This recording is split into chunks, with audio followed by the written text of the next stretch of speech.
பாரம்பரிய கைத்தொழில் மற்றும் சிறு கைத்தொழில் அபிவிருத்தி அமைச்சு, வர்த்தக விவகார அமைச்சு என்பவற்றுக்கான வரவு செலவு திட்ட குழுநிலை விவாதம் இன்று நடைபெற்றது. இதன்போது தெரிவிக்கப்பட்ட சில கருத்துக்கள் அடுத்து. Cottage industries you all are planning for. நீங்கள் சுமார் 60,000 சுற்றுலா விடுதிகளை அமைக்க எதிர்பார்த்துள்ளீர்கள். ஆனால் நீங்கள் கடந்த வரவு செலவு திட்டத்தில் கூறியவற்றை செய்துள்ளீர்களா என நான் கேள்வி எழுப்புகிறேன். ஒவ்வொரு வரவு செலவு திட்டத்திலும் மக்களுக்கு நம்பிக்கையை ஏற்படுத்தும் கதைகளை கூறுகிறீர்கள். எவரேனும் அதை விமர்சனத்துக்குட்படுத்தி அந்த இலக்கை அடையாவிட்டால் அதனை அடுத்த வரவு செலவு திட்டத்தில் குறிப்பிட வேண்டும்.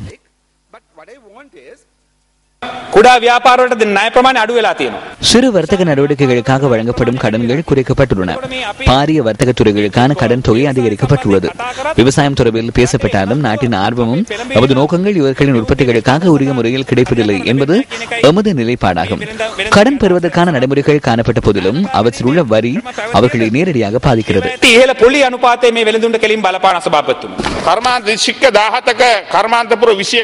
17 மாவட்டங்களில் 21 தொழில்பேட்டைகளை நாம் செயற்படுத்தி வருகிறோம். அவற்றுக்கான நீர், மின், போக்குவரத்து வசதிகளை ஏற்படுத்தியுள்ளோம். அதனை போன்று கிளிநொச்சி மட்டக்களப்பில் புதிய தொழில்பேட்டைகளை அமைப்பதற்கும் நாம் திட்டமிட்டுள்ளோம்.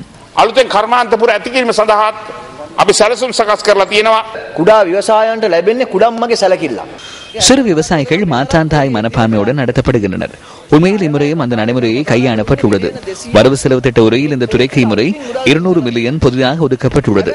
எனினும் இந்த 2 அமைச்சுக்கும் இந்த நிதி கிடைத்துள்ளதா என்ற சந்தேகம் எனக்கு நிலவுகிறது.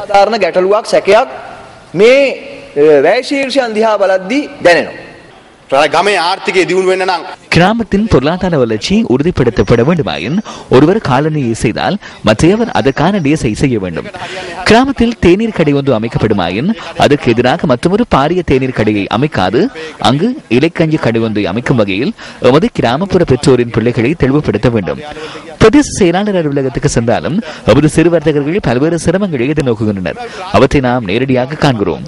அது தொடர்பில் உரிய அதிகாரிகள் கவனம் செலுத்தி கிராமப்புறங்களில் உள்ள அதிகாரிகளை தெளிவுபடுத்துவார்களாயின் அது மிகவும் முக்கியமான விடயமாகும்.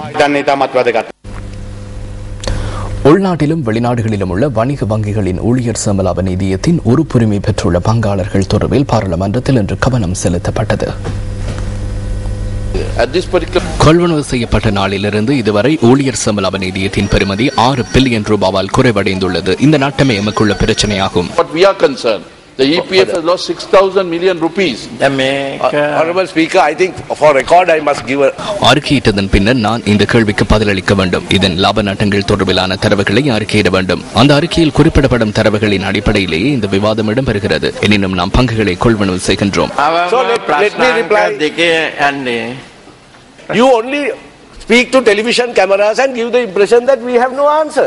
நீங்கள் தொலைக்காட்சியில் கேமராவுக்கு புலப்படும் வகையில் இந்த கேள்விக்கான பதில் இல்லை என்பதை காண்பிக்க முயல்கின்றீர்கள். கௌரவ சபாநாயகர் அவர்களே, அவரது அந்த கேள்விக்கு வழங்கப்படும் முக்கியத்துவத்தை போன்று பதில் அளிக்கப்படும் போது முக்கியத்துவம் வழங்கப்பட வேண்டும். கேள்விகளை கேட்கும் சந்தர்ப்பங்களில் நாம் அதற்கு பதில் வழங்குகிறோம். பாராளுமன்றம் என்பது சின்னத்திரை நாடகம் போன்று அல்ல. நியாயமான கேள்விகளுக்கு நாம் பதில் வழங்க முயற்சி செய்கின்றோம். அது இரு தரப்பிலிருந்து இடம்பெறுகிறது. கவலையுடன் நான் இவ்வேளையில் பதில் அளிக்கிறேன். ஊழியர் சம்பள நிதியம் என்பது நமது நாட்டின் ஒரு நீண்ட கால முதலீடு. நேற்றைய அல்லது இன்றைய விலை எமக்கு முக்கியத்துவம் பெறுவதில்லை. வங்கித்துறையை உறுதிப்படுத்துவதே இதன் முக்கிய நோக்கமாகும். இந்த துறையில் 8 அல்லது 9% வளர்ச்சி உள்ளமையினால் அது ஒரு பாதுகாப்பான முதலீடு என்பதில் நமக்கு நம்பிக்கையுள்ளது. Which is meant to support the local banking sector. Only a court. தனியார் வங்கியொன்றின் கணக்கு அறிக்கை நீதிமன்ற உத்தரவு ஒன்றுக்கு அமையவே வெளிப்படுத்த முடியும். எனவே நான் இவ்வழியில் ஒரு விடயம் குறித்து உங்களிடம் வினவுகிறேன். தனியார் வங்கியொன்றின் கணக்கு அறிக்கை நீதிமன்ற உத்தரவு ஒன்றுக்கு அமையவே வெளிப்படுத்த முடியும். எனவே நான் இவ்வழியில் ஒரு விடயம் குறித்து உங்களிடம் வினவுகிறேன். ஊழியர்களின் வங்கிகளில் உள்ள ஊழியர் சம்பள நிதியம் மற்றும் NSP வங்கியின் அறிக்கை என்பவற்றினூடாக எவ்வாறு குற்றப்பிரேரணை ஒன்றை முன்வைத்தீர்கள்? ஊழியர் சம்பள நிதியத்தின் ஒரு உறுப்பினர் என்ற வகையிலும் ஒரு பங்காளர் என்ற ரீதியிலும் நான் இந்த கேள்வியை கேட்கிறேன். இந்த விடயம் விசாரிக்கப்பட்டு வருகிறது. உங்களது பெருமதியான இந்த கருத்து சபைக்கு முக்கியமானது ஒன்றாகும். உங்களது கருத்துக்கு நம்மிடம் அளிப்பதுடன் இதற்கான பதிலையும் வழங்குவோம்.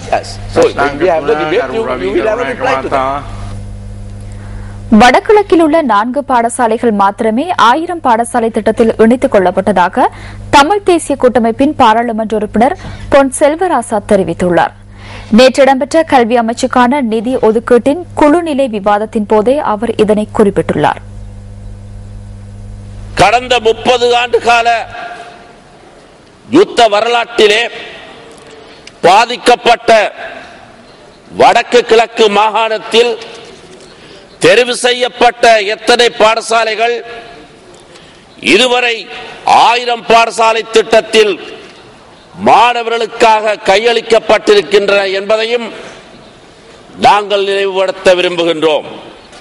இந்த புத்தகத்தின்படி 4 பாடசாலைகள் மட்டும் இதுவரை கையளிக்கப்பட்டிருக்கின்றன.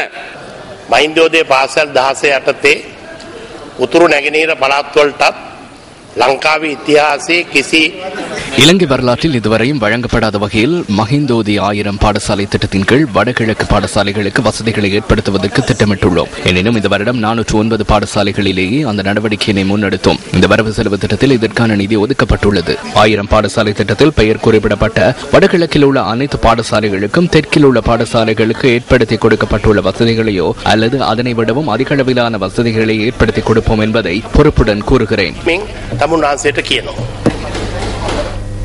இறுதிக்கட்ட யுத்தத்தின் போது பாதிக்கப்பட்ட மாணவர்களுக்கு சிகிச்சை அளிப்பதற்கு சுகாதார அமைச்சு முன்வர வேண்டும் என தமிழ் தேசிய கூட்டமைப்பின் பாராளுமன்ற உறுப்பினர் சிவசக்தி ஆனந்தன் தெரிவித்துள்ளார்.